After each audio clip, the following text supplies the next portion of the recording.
দুপুরবেলা, এখন ভর দুপুরবেলা আমার ভীষণ ইচ্ছা করছে আম মাখা খেতে, কিন্তু বাড়িতে একটাও কাঁচা আম নেই। তো এই বাড়িতে অনেকগুলো আম হয়েছে, এই সামনেই আম গাছটায় না আমগুলো একটু নিচুতে আছে। তো যাই হোক, এটা পাড়া যাবে, তাই জন্যই চুপি চুপি এসছি এই গাছের আম পাড়তে। তো দেখো আমগুলো কত নিচুতে, হাত দিয়ে পাড়া যাবে, কিন্তু আমি তো, আমার হাইটটা তো খুব একটা ভালো না, যার জন্য লাঠি লাগবে। তো এখন দেখা যাক কোথায় একটা লাঠি পাওয়া যায়। এই যে একটা ফুল গাছের গোড়ায় একটা লাঠি দেখতে পেয়েছি, এইটা দিয়েই আমটা পারবো, কিন্তু ভীষণ ভয় লাগছে, বাড়ি ভর্তি লোক, যদি ধরা পড়ি না ভীষণ জোরে কেসটা খাবো। দরজাটাও খোলা, এবার আমটা কাটতে হবে। দেখো কত আম, দুপুরবেলা এরা কেউ ঘুমায় না কি, দরজা মনটা খুলে রেখেছে। যদি কেসটা খাই, অনেক সাহস নিয়ে এসেছি।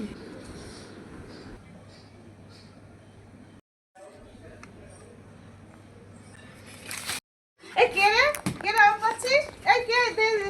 এ দাঁড়া দাঁড়া দাঁড়া দাঁড়া দাঁড়া।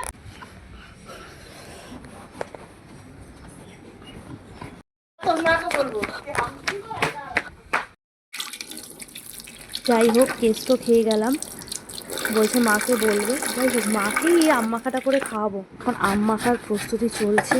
আমটা ঘষে নিয়ে তারপরে কাসুন্দ আর লঙ্কা দিয়ে ভালো করে মেখে, আমটা কুড়িয়ে নেওয়ার পর এর মধ্যে দুটো কাঁচা লঙ্কা, কাসুন্দি, 2 চামচ চিনি, 1 চামচ নুন দিয়ে মেখে দারুণ করে খেয়েছি।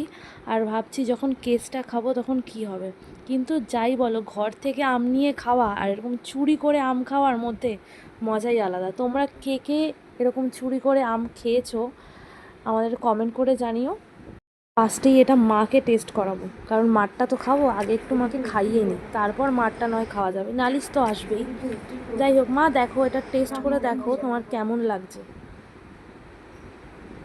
কেমন আছে? অনেক সুন্দর হয়েছে। আজকের মতো টাটা, দেখা হচ্ছে নেক্সট কোনো ভিডিওতে।